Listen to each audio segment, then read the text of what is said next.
I was moved by my spirit to record this video on how being in a close relationship with narcissist can make you look bad. If you've ever had a close relationship with narcissist, you would know what a roller coaster ride it is to have an enmeshed relationship with a narcissist. While they manipulate you, control you, you keep trying harder so as to make all the attempts to move the relationship further, have a smoother ride, but nothing that you do will ever be enough. Nothing, my friends, will ever be enough for a narcissist who is like a black hole. The more you give, the more it sucks energy out of you.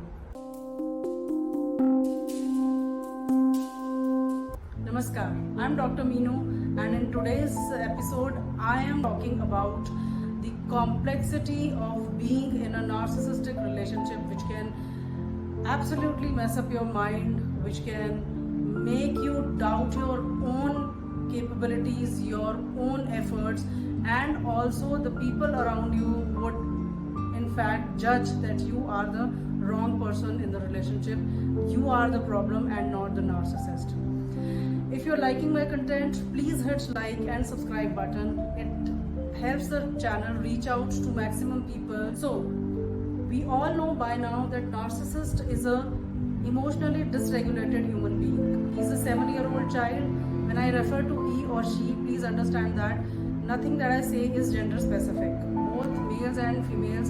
Today, statistics shows that both the genders comprises of narcissistic people. So I refer to he. You can fit in. You can switch the roles based on your own experiences and perception of these people. So narcissist is a emotionally stunted human being who does not have the capability to empathize with others. His empathy is almost zero.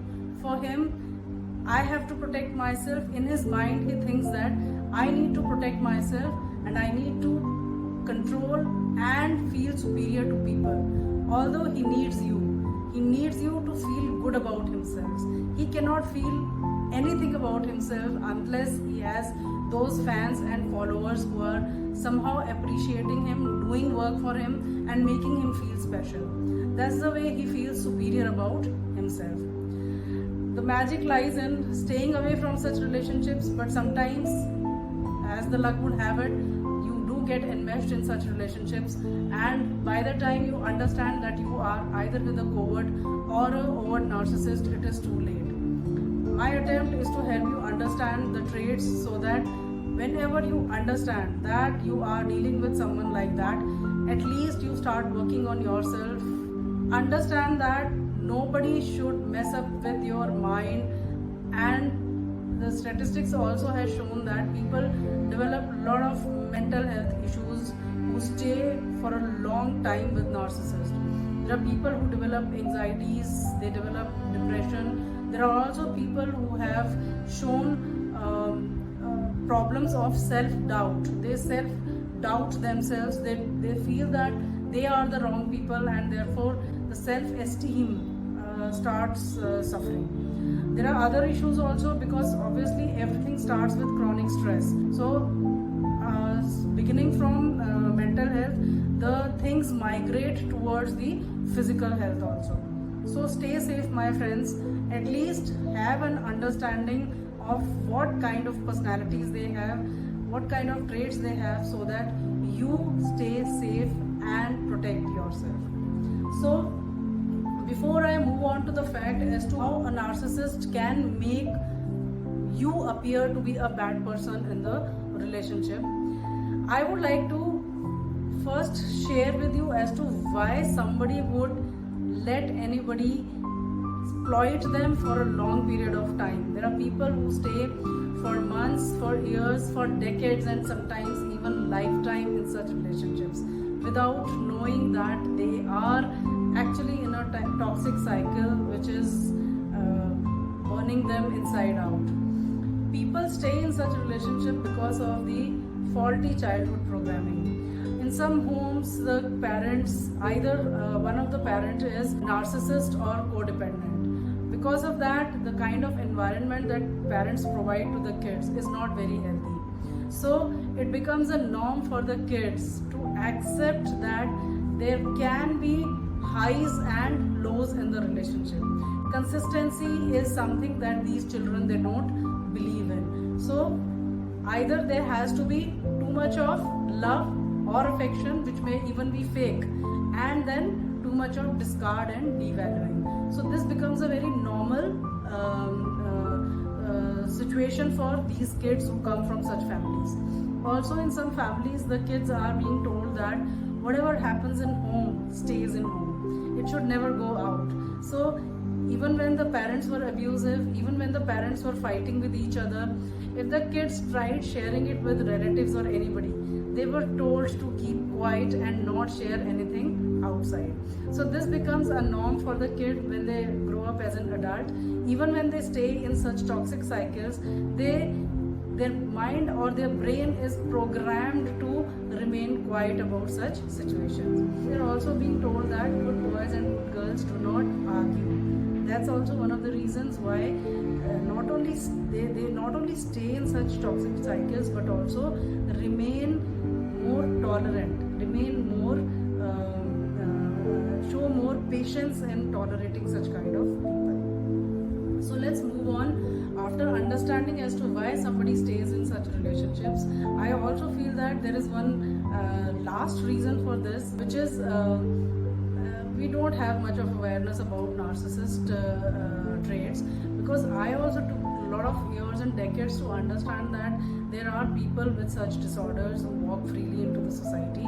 So because of this unawareness also, the blame shifting also comes automatically on the person who's actually the victim. Let's see one by one what are these circumstances and how the narcissist can make you believe, not only you but people around you believe that you are the problem in the relationship, you are the one who's wrong, you are the one who is at fault and not the narcissist. Number one, the narcissist will always come to you in whatever situation he is in. He will always come to you with a lot of intense love bombing. This intense love bombing is when he's collecting data about you, when he's grooming you to be a good girl or a good boy. To him, you are just a supplier. You are just somebody who's going to give him services in the future. So when he comes with intense love bombing, he's collecting all the data about your vulnerabilities, your triggers, what bothers you, what keeps you happy, because this data that he collects will be used later against you. So in the love bombing stage, when he's praising you, he's putting you on a pedestal, he's complimenting you, he's talking all the positive things about you, and you are in an illusionary and fantasy world. You are just assuming that I have found my soulmate and this is what I was looking for. And then suddenly you start going closer to the narcissist. That's when the narcissist starts feeling threatened. Narcissist feels threatened by the people who come close to him. So till the time he's running after you, he's chasing you, you are safe. The moment you come back and you start enmeshing and plugging into the relationship, that's when the narcissist starts feeling threatened by you. Now, in this threatening stage, he has to devalue. Now, he started with a lot of admiration and adulation. Suddenly, he starts devaluing you. That's where your brain cells start telling you, I am at a fault, I must have done something wrong, or he is too sensitive and I am not able to take care of his sensitivities. That's where you start appearing wrong or bad to yourself first. Now, once the devaluing, discard and this phase is going on, obviously narcissist never permanently discards anybody. He likes you to stay in different cycles of discard, devaluing all the time. He will start now because he is now threatened with you, with your presence. He doesn't like people looking at you, admiring you. He doesn't like people appreciating you.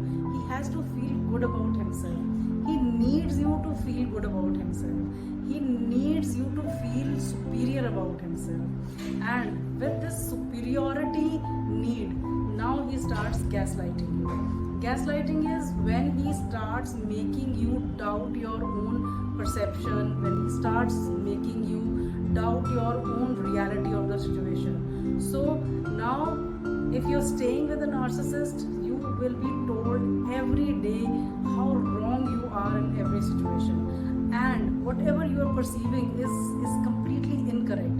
Narcissist will completely refuse that this incident ever happened. Narcissist will refuse that he ever said something like that.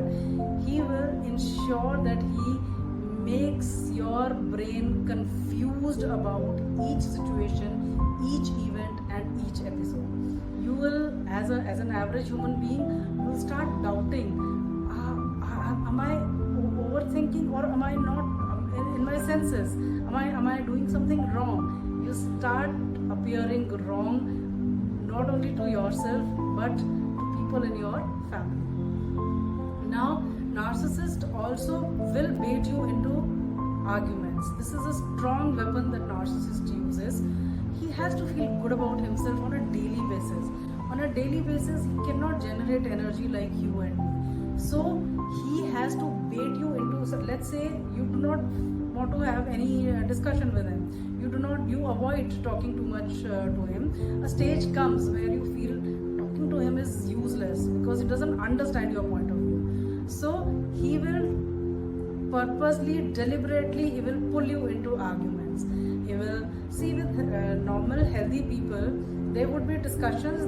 These discussions may enter into disagreements. Disagreements, where two people agree to disagree. But with narcissists, those kind of healthy conversations can never happen. There would be confrontations. You may start with a normal discussion, but this discussion has to reach a point of infinity. Does not reach any conclusive thought or any conclusive point.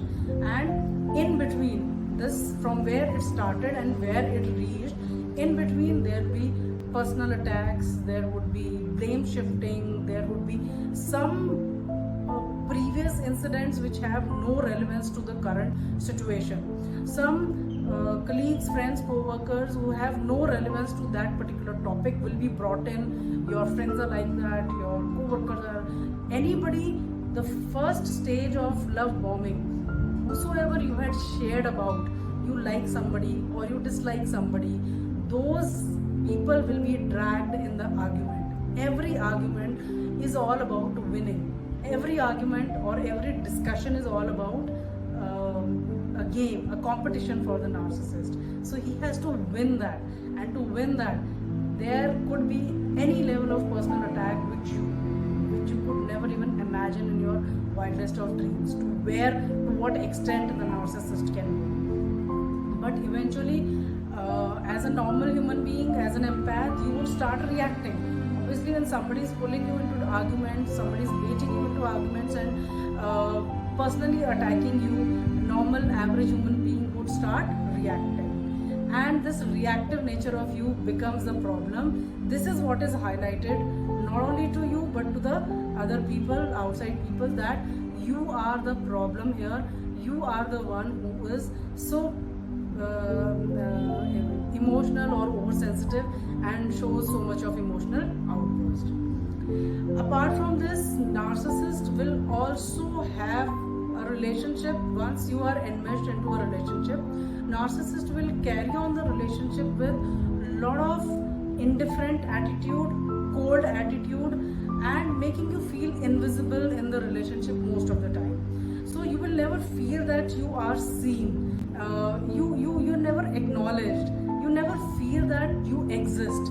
And this is another weapon used by narcissists, where months, years happen and you really want to speak something. There would be one-liners. Anything that narcissist will say would be to the minimum, just to fulfill his needs, just to get his supplies.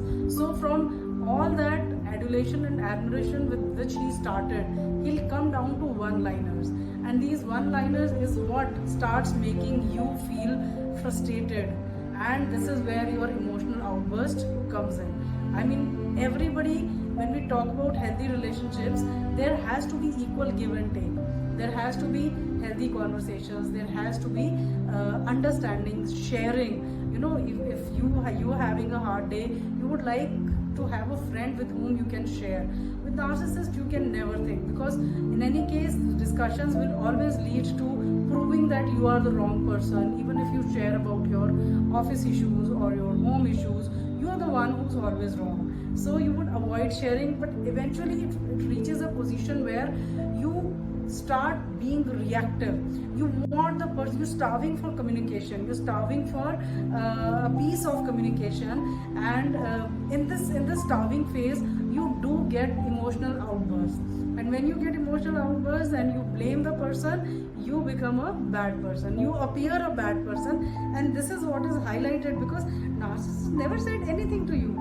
He's just having minimal conversation with you.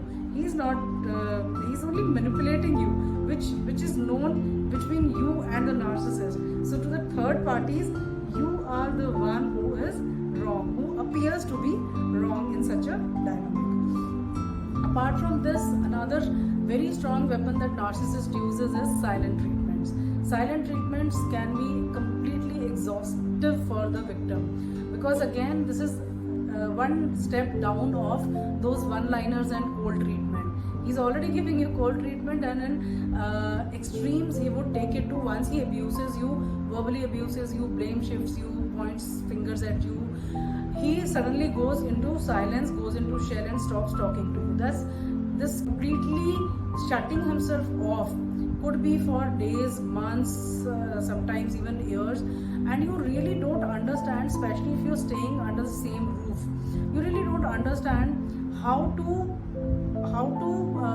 navigate through this relationship, because there is one complexity in such kind of silent treatments. While the narcissist is going silent, he expects you to continue with your contribution and with your supplies that you are giving to the narcissist. So if you are the lady of the house, if you are a spouse and you are performing daily activities for the narcissist, he expects you to continue giving him the services and the supplies and the contribution that you had been given, you had been giving in the normal sense. Now, again, average human being or a sensitive person would like to withdraw in such situation, because obviously you feel being used. Why should you be doing things for somebody who doesn't even acknowledge that, who doesn't even look at you, who doesn't even talk to you? So there you become a bad person. He will prove it to people around you that you are the one who's suddenly withdrawing and not, for example, not offering him breakfast or breakfast tea or lunch or dinner or whatever services you have been providing. He would prove to the people around that you are the bad person here. You are the one who does not do the normal activities that a spouse is supposed to do. You appear bad in such a situation. Apart from this, narcissist will make sure that when the silent treatments are going on, or when the cold treatments, when he's acting cold and indifferent towards you would find it very strange and very toxic and very disturbing. It is exhaustive actually to see that narcissist is not talking to you, but narcissist is having wonderful conversations with the people outside. So there are two layers, the victim and then the outsider. There is a different charm that he exhibits to the outsiders. This is what makes you feel again that I am the bad person in the relationship, because he's so nice to somebody who's probably my friend or my co-worker or even my relative.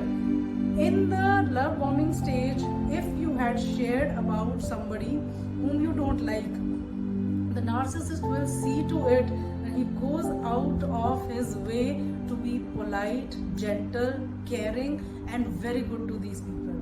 He has to create that persona where you would be the one who would be blaming herself or himself, that if he can be so nice to these people, I am the one who's at fault. This is again a strong weapon used by narcissists. While narcissist shows cold treatments towards you, has no interest in your activities while you talk to him, but at the same time he very minutely keeps a tab and a record on what time you wake up, what time you go out, to whom you talk to, what are your daily activities. Now this is not because he is interested in you. All that he collects, this is again a data collection which he does so that he can point a finger at you every time you try to call out a narcissist. Every time he does something wrong and you try to call him out, he will use all this data that he has collected to prove that you are wrong. Why did you wake up so late? Why did you go out? Why did you talk to that friend? You have been avoiding home duties. All this is meant to put you down at the time of those waiting of the arguments, those unnecessary arguments. In all these things, what happens is, if you try addressing any issue with the narcissist, entire episodes, entire situations will be minimized to such an extent that you will end up thinking that I am the problem here, I am the one who is wrong. My dear friends, the whole context of explaining all this is to let you know that you are not at fault. You have done nothing wrong. You're just with the wrong person. A wrong person who does not understand what are emotions. And while he's subjecting you to all these harsh treatments, he's feeling superior every moment. The more you react, the more you feel bad, the more you weep, the more you show emotional outbursts, the more you fight, sometimes you fight back also, the more you are the wrong person and the more narcissist is feeling superior about himself. It is giving him that high that somebody is craving for his attention, somebody is starving for his attention. Understand these cycles. If you understand it, you will know how to step back. You will understand how to give importance to yourself. My series on self-love will make you understand that it is important to honor your own soul. You are not born to please one or two or three narcissists. You are born to, if you really want to be of good to the society. Do something good for the humanity. They may or may not give you back in the same terms, but at least they'll not give you in negative terms. At least you will get the satisfaction of doing things for the bigger society, rather than enmeshing yourself in a close relationship with one narcissist, trying to please him, trying to become a pleaser to him, and yet draining yourself of your precious energies, of your precious, I would say, self-love and self-esteem. Try to fall in love with yourself. All these things, when you come out of this, I would say, this huge, it's like a washing machine, the tub of washing machine. When the tub stops and you come out of it, you suddenly see that it was all an illusion. It was not real. Believe me, friends, nothing that narcissist says in the highs is real. It's all fake. It's all an attempt to keep you plugged in. It's all an attempt to hoover you back. Honor yourself, love yourself. Nothing else matters on this earth. I hope